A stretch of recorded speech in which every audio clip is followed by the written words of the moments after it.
A minha fala, eu sou da Transparência Internacional Brasil, acho que vocês já sabem, é como a gente consegue amarrar todos esses aspectos da governança, do planejamento da infraestrutura, do licenciamento, a partir de uma perspectiva de promoção da integridade, de promoção da transparência. Então, a corrupção, e a gente tem a infraestrutura, ela é extremamente necessária para a garantia de direitos e acesso a serviços públicos no Brasil, isso é indiscutível, mas ela também, pela sua complexidade, pelo alto volume de recursos investidos, a diversidade de atores, fases, aqui a gente viu quão complexo isso é, a gente tem uma assimetria relevante de informações, a complexidade do processo de contratação e de licenciamento ambiental, essas características tornam o setor mais frágil à corrupção. E a corrupção, ela não impacta somente nos custos, né? Não é que depois vai ter um monte de aditivo que vai aumentar o preço da obra em cinco vezes mais. Isso é muito relevante. Não é porque depois a gente também vai paralisar aquelas obras. Isso tem um levantamento muito relevante que foi feito pelo TCU em parceria com os tribunais de contas de todo o Brasil, mostrando o nível de paralisação das obras. Paralisar obras significa que a gente está paralisando acesso a serviços. A gente está desperdiçando dinheiro, a gente está rasgando dinheiro. Então, a corrupção, ela afeta isso, mas ela também afeta os direitos humanos e a preservação ambiental. Então, quando a gente tem influências indevidas no processo de tomada de decisão, por exemplo, a gente pode estar escolhendo projetos que não são viáveis social, ambientalmente e economicamente.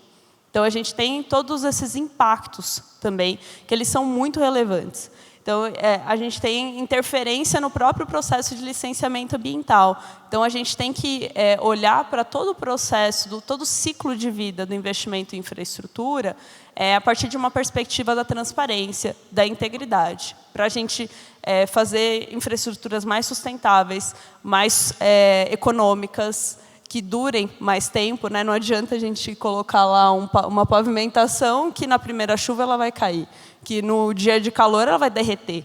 Então, a gente tem essa questão. Queria compartilhar esse documento aqui, porque essa reflexão sobre o planejamento, acho que vocês perceberam em todas as falas, o quanto que é importante a gente ter um olhar estratégico para a infraestrutura, a gente pensar no planejamento, e para não ficar naquela posição, né, que às vezes a gente é colocado da sociedade civil de só te criticar, a gente buscou também fazer propostas. Então, aqui, essa é uma publicação da Transparência Internacional com o ISA, Instituto Socioambiental, com o IBRAOPRE, com o GT Infraestrutura, que é uma rede de diversas organizações de sociedade civil que olham para a infraestrutura, com o IEMA, que o André, que é diretor executivo, teve aqui com vocês, acho que na terça-feira ou na quarta, que a gente propôs critérios para analisar e classificar os empreendimentos em infraestrutura.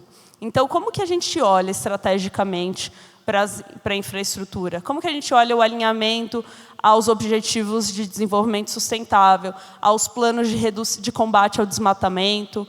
Como que a gente olha para o planejamento, para a mitigação das mudanças climáticas, para o enfrentamento?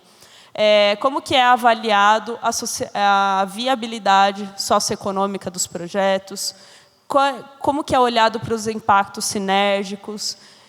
Onde que está a avaliação de gestão dos riscos socioambientais? Onde que está a participação social e a transparência? Então, a gente fez várias propostas de critérios.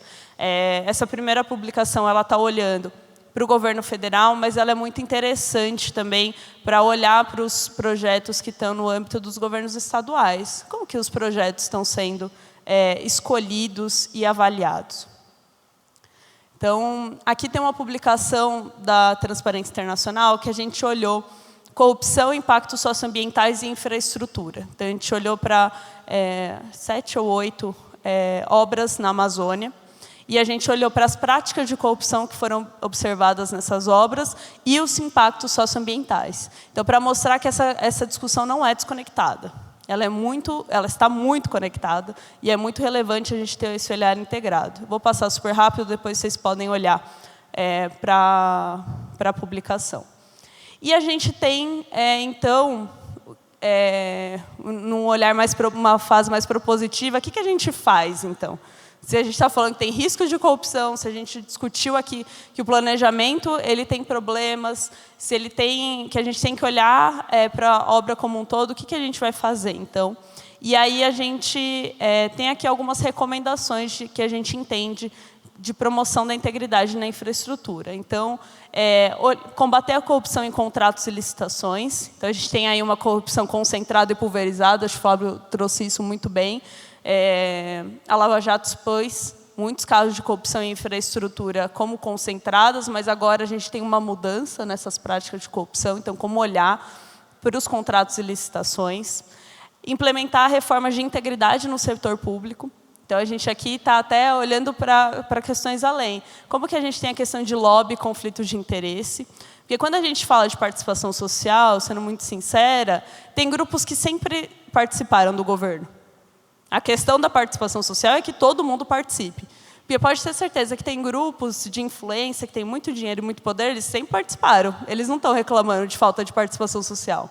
A gente tem falta de participação social de pessoas que não têm poder. Então, é isso que a gente defende quando a gente está falando de participação social.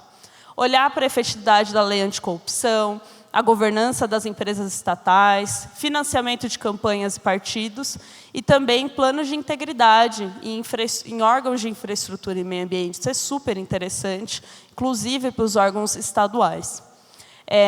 Implementar mecanismos de integridade no setor privado, né? A gente não tem corrupção, quando dois não quer, um não faz. Não é essa história. Quando um não quer, dois não faz. Desculpa. Mas a gente tem que olhar para os dois lados da corrupção, né? Quem é corrompido, mas também do corruptor. E fortalecer a transparência e o controle social como esse ente que garante esse olhar mais amplo. Se a gente tem pessoas olhando para isso e com possibilidade de olhar para isso, então, quando a gente publica os relatórios de auditoria, quando a gente publica os contratos, quando a gente está publicando os estudos ambientais, a gente está dando informação para as pessoas fazerem um controle social. Então, a gente tem uma legislação que subsidia isso, eu acho que uma questão, não falta lei, né? Então, a gente tem que pensar em como que a gente vai implementar e adotar isso, mas depois vocês olham. E aí a gente tem por quê, né? A contribuição da transparência. Melhora a governança pública, aumenta a confiança nos governos, promove a accountability, ela ajuda a prevenir, detectar a corrupção e ela possibilita a participação e controle social. A transparência tem uma avaliação Transparência Internacional avalia a transparência, vários indicadores de transparência nos estados e municípios brasileiros, e esse ano a gente lançou a avaliação sobre as assembleias legislativas estaduais. E a gente avalia muitos critérios, 70, se eu não me engano, mais de 70, se eu não me engano. Entre um dos critérios que a gente olha questões relacionadas a obras e contratações públicas. E a gente vê um cenário muito ruim. Então, assim, no indicador de licitações, 15 estados atendem ao nosso indicador, 10 parcialmente, 2 não atendem. Então, licitações em contratos ainda é um cenário melhor, até porque a gente tem uma legislação e obrigações de cobrança de transparência mais incisivas, né, mais robustas. Mas quando a gente olha para a divulgação de informações sobre obras, o cenário muda, né? Tanto a questão financeira quanto a execução física dessas obras. Informação básica, assim, quanto que aquela obra custa, qual que é o cronograma dela e que fase que ela está. A gente não tem transparência sobre isso, né? Dos nossos indicadores, só 5 estados atendem completamente, 8 parcialmente e 14 não atendem. Então, a gente tem um cenário bem preocupante aqui. E aí eu entro na parte, né, que eu queria reforçar com vocês. À tarde já faço o convite aí, para a mesa da tarde, que a gente vai divulgar esses procedimentos, então não percam. Mas que a gente está conversando com pessoas que atuam, né, nos tribunais de contas. Então, o que importa? Né? O que a gente faz com todas essas informações? E, a partir dessa reflexão, a gente construiu, o IBRAOP tem uma comissão para construir procedimentos de auditoria socioambientais. E a gente olhou para esses temas de transparência, de integridade, e a gente traz uma série de recomendações para os auditores olharem quando eles estão olhando para a infraestrutura. Então, essa é uma pequena contribuição que a gente espera que estimule esse olhar de vocês. A gente tem também, aí na Transparência Internacional, um guia de transparência ativa de obras de infraestrutura. Quais informações têm que estar públicas sobre obras? E a gente tem essa publicação, que também fica de consulta. Acho que é bacana, vou passar mais rapidinho. Tem bastante coisa. E aqui eu queria reforçar uma resolução da Tricom. Né? A Tricom emite várias diretrizes sobre o controle externo, e a gente, como Transparência Internacional, teve o prazer de contribuir com a revisão da diretriz sobre controle externo sobre o planejamento e execução de obras de infraestrutura.